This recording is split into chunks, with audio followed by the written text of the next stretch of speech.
নমস্কার বন্ধুরা, নবদিগন্ত চ্যানেলের পক্ষ থেকে আপনাদের সকলকে জানাই স্বাগতম। তো বন্ধুরা, এই মুহূর্তে আমি আপনাদের সাথে আবারও একটি নতুন ভিডিও শুরু করতে চলেছি। একটি ভীষণ গুরুত্বপূর্ণ আপডেট চাকরি প্রার্থীদের জন্য এই মুহূর্তে পাওয়া সুপ্রিম কোর্ট থেকে একটি খবর আমি শেয়ার করতে চলেছি আপনাদের জন্য। তো এখন আমি আপনাদের সাথে যে আপডেটটি শেয়ার করতে চলেছি, বিচারপতি অভিজিৎ গঙ্গোপাধ্যায় এবং বিচারপতি অমৃতা সিনহার হাত পা বেঁধে দিল সুপ্রিম কোর্ট। তো এখন আমি এই ভিডিওর মাধ্যমে আপনাদেরকে সমস্ত কিছু এখানে ডিটেলসে আলোচনা করব। তবে এখানে একটা বিষয় কিন্তু পরিষ্কার যে যারা আমাদের রাজ্যের বঞ্চিত চাকরি প্রার্থী, যারা দুর্নীতির কারণে চাকরি পায়নি, তাদের বোধহয় এই জন্মে আর চাকরি পাওয়া হবে না। তাদের জন্য ভীষণ খারাপ একটি খবর। তো চলুন আমরা সম্পূর্ণ ভিডিওটি স্কিপ না করে প্রথম থেকে শেষ পর্যন্ত এই ভিডিওটি বিস্তারিত জেনে নিই। তবে তার আগে বলে রাখি, যারা প্রথমবার আমার চ্যানেলে এসেছেন আপনারা কিন্তু অবশ্যই আমার চ্যানেলটিকে সাবস্ক্রাইব করে অল নোটিফিকেশন অন করে রাখবেন, কারণ এই ধরনের আপডেট কিন্তু আপনারা সবার আগে সবার প্রথমে আমার চ্যানেল থেকেই পেয়ে যাবেন। তো চলুন বন্ধুরা, এবার আমরা আজকের ভিডিওটি প্রথম থেকে শেষ পর্যন্ত বিস্তারিতভাবে জেনে নিই। বন্ধুরা, আজকে কিন্তু বিচারপতি অভিজিৎ গঙ্গোপাধ্যায় সংবাদ মাধ্যমে সাংবাদিকদের সামনে কিন্তু একরাশ ক্ষোভ উগরে দিয়েছেন কলকাতা হাইকোর্টের ডিভিশন বেঞ্চের বিরুদ্ধে। অর্থাৎ কলকাতা হাইকোর্টে যে বিশেষ ডিভিশন বেঞ্চ গঠন করে দিয়েছিল সুপ্রিম কোর্ট, সৌমেন সেনের ডিভিশন বেঞ্চ, সেই ডিভিশন বেঞ্চের বিরুদ্ধে কিন্তু একরাশ ক্ষোভ উগরে দিয়েছেন।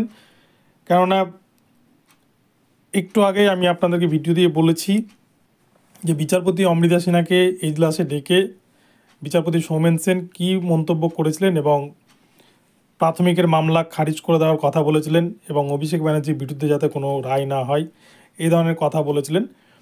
কিন্তু ঠিক তার কিছুক্ষণ পরেই কিন্তু সুপ্রিম কোর্ট থেকে একটি ভয়ানক গুরুত্বপূর্ণ খবর এসে উপস্থিত হয়েছে।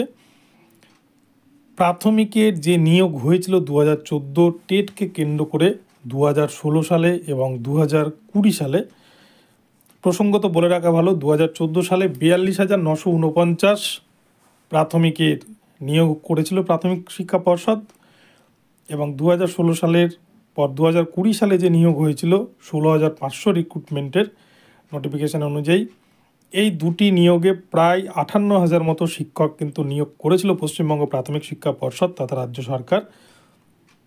এবং এই নিয়োগের মামলা চলছিল, দীর্ঘদিন ধরে মামলা চলছে, প্রায় 2 বছর হতে চলল নিয়োগ দুর্নীতির মামলাগুলো। এবং কলকাতা হাইকোর্টে সিঙ্গেল বেঞ্চে আপনারা দেখেছেন বিচারপতি অমৃতা সিনহা, বিচারপতি অভিজিৎ গঙ্গোপাধ্যায়, এনারা কিন্তু একের পর এক নিয়োগ দুর্নীতির পর্দা ফাঁস করার জন্য বিভিন্ন ধরনের ঐতিহাসিক জাজমেন্ট করছিলেন। কিন্তু সেগুলোকেই দেখা যাচ্ছে যে অলৌকিকভাবে কলকাতা হাইকোর্টের ডিভিশন বেঞ্চে গেলেই সেগুলো অনেক ক্ষেত্রে স্টে পড়ে যাচ্ছে।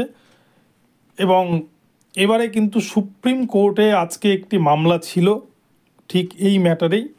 2016 যে নিয়োগ করেছিল প্রাথমিক শিক্ষা পর্ষদ এবং 2020 যে নিয়োগ করেছিল 2014 টেটকে কেন্দ্র করে, অর্থাৎ 58,000-এর যে প্যানেলের নিয়োগ দুর্নীতির যে মামলা, সেই নিয়োগ দুর্নীতি মামলায় এবার থেকে কলকাতা হাইকোর্টে সিঙ্গেল বেঞ্চ কোনো শুনানি করতে পারবে না।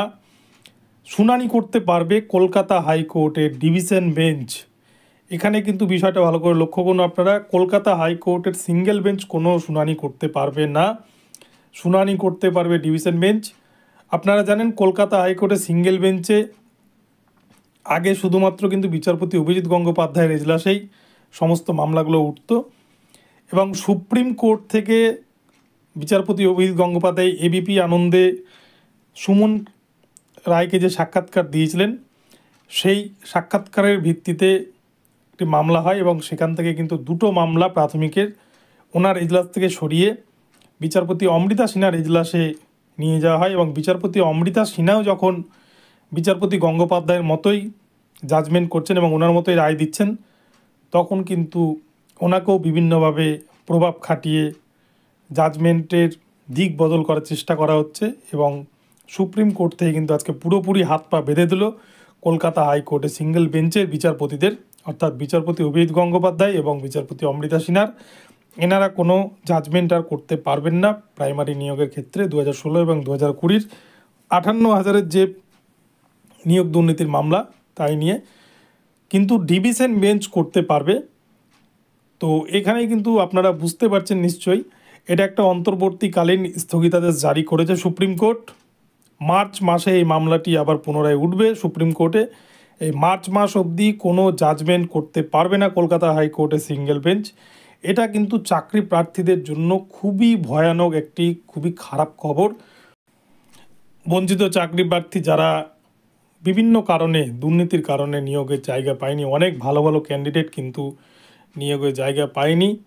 আর সবথেকে বড় কথা, নিয়োগ যে করেছিল প্রাথমিক শিক্ষা পর্ষদ, তার কিন্তু স্বচ্ছ কোনো মেধা তালিকা তারা পাবলিশ না করেই শুধুমাত্র মোবাইলে নিজের রোল নাম্বার দিয়ে চেক করে এমপ্যানেন্ট আর নট এমপ্যানেন্ট এইভাবেই কিন্তু চেক করে নিয়োগটা হয়েছিল।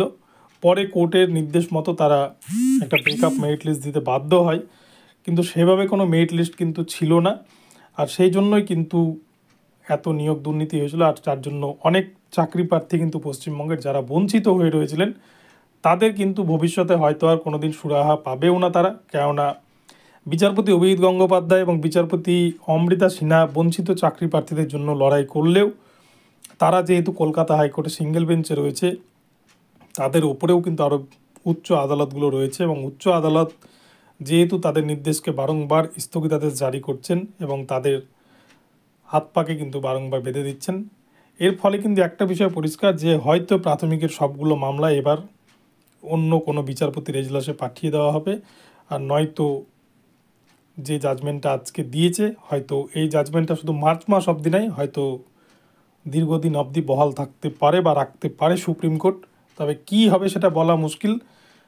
তবে 2014 যে 58,000 প্যানেল প্রকাশের অর্ডার দিয়েছিলেন বিচারপতি অমৃতা সিনহা, সেই প্যানেল প্রকাশ হলে অনেকেই কিন্তু চাকরি হারাবে বলে মনে করছিলেন বিশেষজ্ঞ মহল।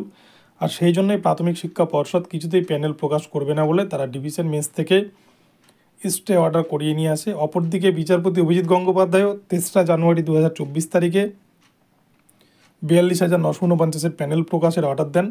সেখানেও কিন্তু বিচারপতি সৌমেন সেন স্টে অর্ডার দেন। এর ফলে কিন্তু পরিষ্কারই বোঝাই যাচ্ছে যে দুর্নীতিকে বাঁচানোর জন্যই কিন্তু হয়তো এই সমস্ত পরিকল্পনা করা হচ্ছে, এবং হয়তো দুর্নীতির চাকরিগুলো বেঁচেই গেল, আর কারোর হয়তো চাকরি যাবেও না। কেননা সব কিছু আপনারা নিশ্চয়ই বুঝতেই পারছেন যে কী হচ্ছে চারিদিকে। তো বন্ধুরা, এখন আপনাদের জন্য এটুকুটাই রইল আপডেট। পরবর্তী আপডেট নিয়ে আসবো, আবার নতুন আপডেট পেলেই জানিয়ে দেবো। তো ভিডিওটি ভালো লাগলে অবশ্যই চ্যানেলটিকে সাবস্ক্রাইব করবেন, এবং ভিডিওতে কিন্তু লাইক শেয়ার কমেন্ট করতে ভুলবেন না। ধন্যবাদ। আবার পরবর্তী আপডেট নিয়ে আসছে আপনাদের জন্য, নতুন নতুন আপডেট জানানোর জন্য আপনাদের জন্য ভিডিও নিয়ে আসবো। দেখা হচ্ছে পরবর্তী ভিডিওতে।